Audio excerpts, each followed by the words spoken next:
Good morning, traders. Welcome to StockCast. My name is Todd Derby, along with my business partner and co-host James Mason. Good morning, James.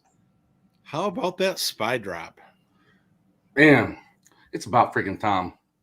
But we're having a little bounce here pre-market. Not it's just an overreaction bounce, at least at this point. So, man, it's finally nice to see it actually drop and they not come in and save it. But like, just as much as we can say, wow, how about that SPY drop?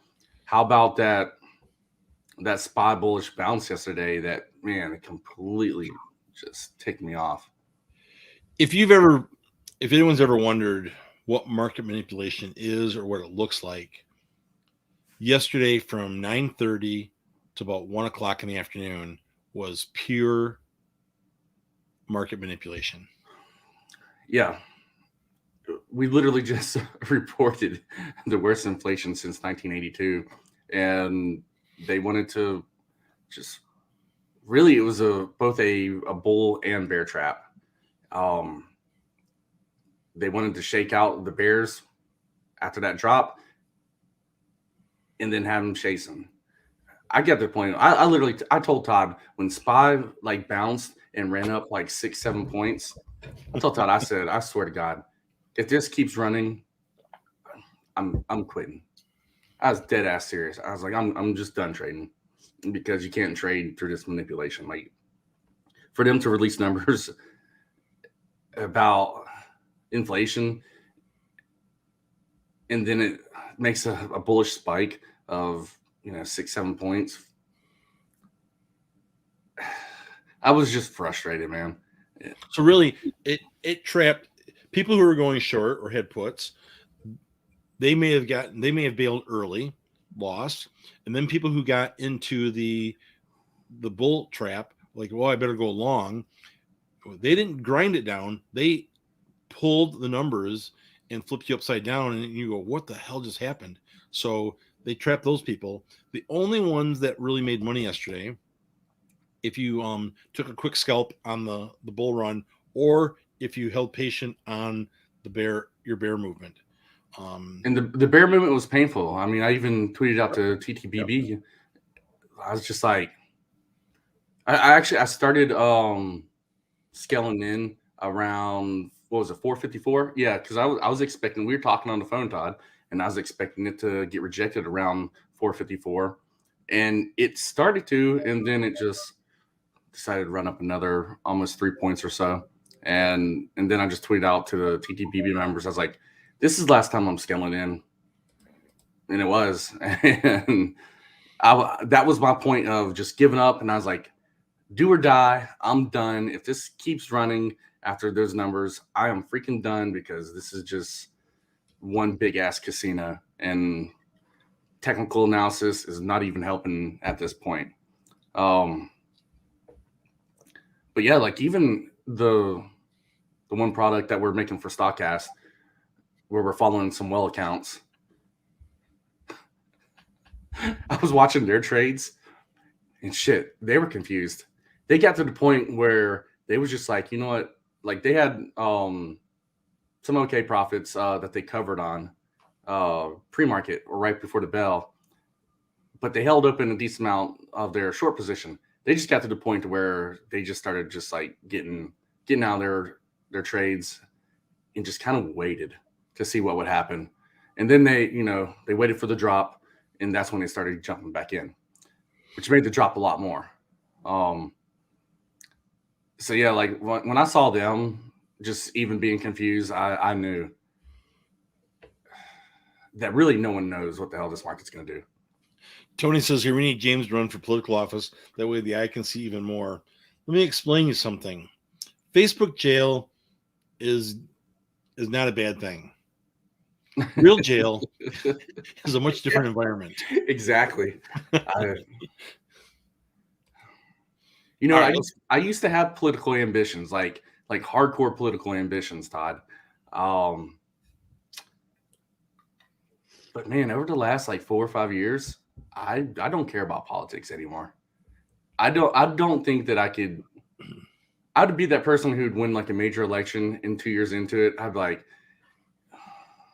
man, all the people in my district or state or whatever it may be, whatever position I'm holding, like these people are idiots. I don't want to represent them no more. I'm done. And you would say it sometime under a hot mic, and that's all they would remember you for, is that all you did is you called some person who's trying to make $15 an hour in their job an idiot, and you'd never be forgiven. Yeah. I also wouldn't give a crap either. All right, let's get into the market. Do a market. All right. So today might be a tricky day in the market. And let me share my chart. So first off, there's really not major pre-market news. I mean, we sat here an entire pre-market just digging through every source to find something good, something that we haven't talked about 10 times already, and something that's not related to damn COVID, which left us with nothing. So here we are talking about the SPY. All right. So there's yesterday's chart. I mean, this is what happened. This is the bounce that we were talking about. This is just silly, just stupid. Let me turn off some of this noise for y'all. All right. So there's the SPY yesterday, and this is why I was aggravated. I mean, how does this happen?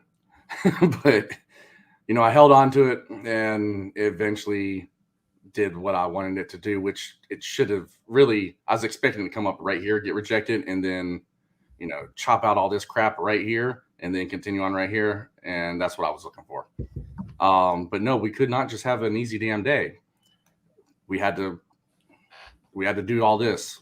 But today I kind of feel like, and I honestly I don't know if I'm gonna trade today at all. I had a good day yesterday, a very good day, and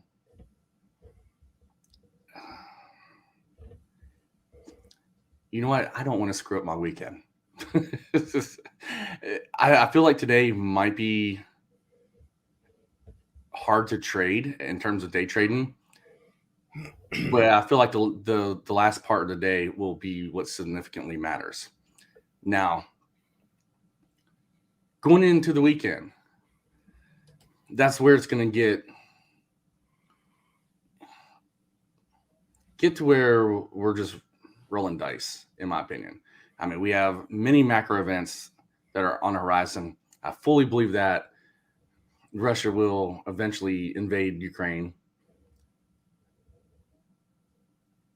And the last thing we want to do is try to go long and something like that happen, because it's going to destroy our calls at the same time. But while I say that, I can't bank on a freaking military conflict that hasn't happened yet just to take puts to swing them over the weekend. That's literally gambling. 100%. So that puts me into this predicament of I really don't know what's going to happen.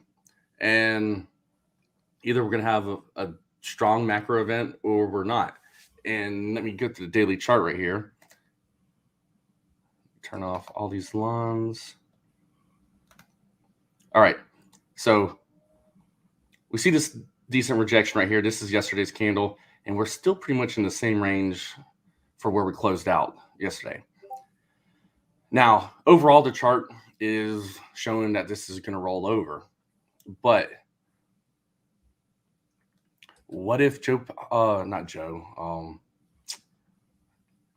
Powell, what if Jerome Powell comes in and decides to try to save it a little bit more, just to save it up until March or whatever, to give them more cushion? Because I can't say they're going to, but I would think that they're going to probably have a decent rate increase. But then again, they also stated that they're going to start tapering in December. And they didn't. So just looking at the chart here, this is looking like it wants to roll over and go on its next leg down in the market. And this is why I'm so bearish leaning. But if we take away these Bollinger Bands, and then let's see. If we just like look at these, let me back out a little bit.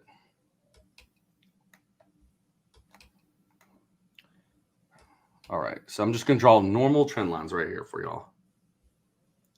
So if we take out those Bollinger Bands, we just start drawing normal trend lines right here.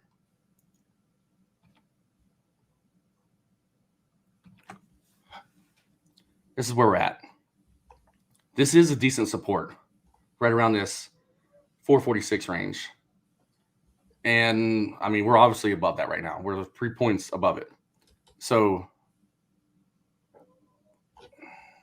the last thing I really want to do, and this is really in terms of like day trading today, is try to hit something thinking in my mind that I'm golden to the short side, thinking that, okay, well, if this doesn't necessarily work out for me today in the day trade, this will turn from not a day trade anymore to now a swing trade over the weekend.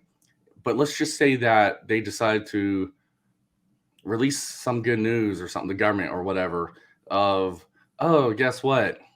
We realize that our inflation numbers were now wrong, even though we know that's not true. I mean, you guys get what I'm saying. What if this thing actually bounces here? It holds support, bounces, and then it just destroys your calls. So, I mean, look at this right back here. A rollover, and then it bounces. Does this thing there. Here we are. I mean, that's just a normal pullback, and then it bounced, but let's see. Okay, right here. So this is actually what I would like to see. You know, I feel like if we were gonna compare this to this time frame, like this is where we're currently at. I would like to see it roll over, but we can't bank on that always. And that's just what I'm concerned about. So let me add all my lines back.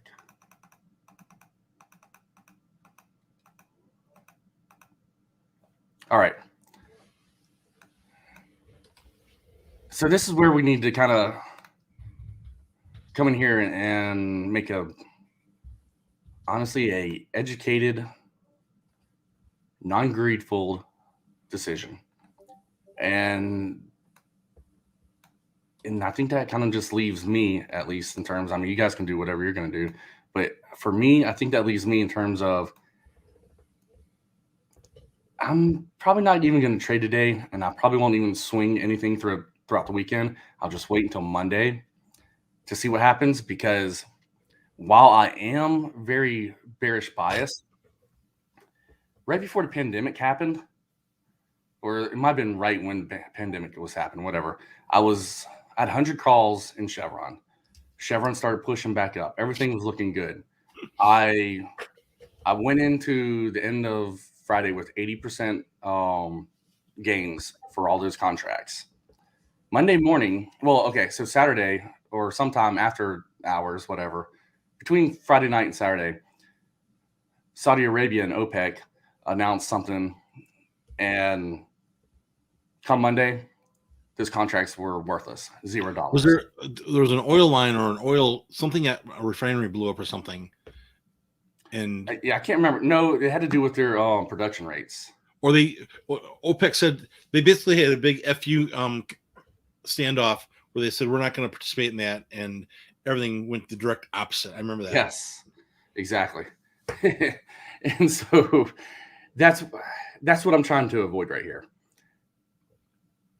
Now, in terms of like day trading, so I just don't feel like the market is going to do too much today. I mean, we could have a decent drop, but I feel like that's going to come on the backside of lunch. But I don't know if it's worth the risk for me to even chase that when I can just wait for a whole fresh week to see what happens, Saturday and Sunday. Well, I'll tell you this. This is for James and whoever else cares. There'll be potential trades on Monday morning. Oh, yeah, for sure. It's either going to be bullish or bearish. Yeah, there'll be opportunities Monday and Tuesday, Wednesday, and every day after. Yeah. But honestly, like, and Todd is right. I mean, there's every day is a new day to either make it or break it in the stock market. I mean, as we all know. But for me, like the psychology I had today, how I'm thinking is, why risk it when, coming off of a good day like I did yesterday, why risk it when I can just wait until Monday to see what happens over the weekend? I'll have a better insight of what the market's going to do. If it's going to try to bounce. I mean, don't get me wrong. I hate to even say that the market could bounce here because of that inflation. But I have to say that because every time in the last 2 weeks, besides yesterday, every time that we started to break down, the Fed would come in and hold the market up. And that's my main growing concern here. So I don't know. This is really me just kind of thinking of aloud for like what I'm going to do. So, also, yesterday was a stressful day of trading, honestly. Yeah, it was. So, I mean, Monday, I didn't trade anything because I didn't want to force anything. I've had a great Tuesday, Wednesday, Thursday. I had a great day, another good day yesterday. I'm with you. I don't have to force anything. If I'm trading something small because I want to finish out a strong week and have a good weekend. There's nothing wrong with that. So, yeah, I mean, that's kind of how I'm feeling overall for the market. And I mean, I'm not going to, obviously, I'm still going to be looking at everything, but I want to see what everyone else is going to do in the market before I start to really try to do anything. So let's just take hold on. I'm going to run through the comments really quickly.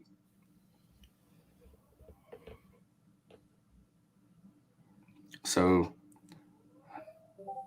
Jesse Kraft has a question about predictive oncology. Todd, I actually heard a rumor about us yesterday. Okay. I told Johnny, and Johnny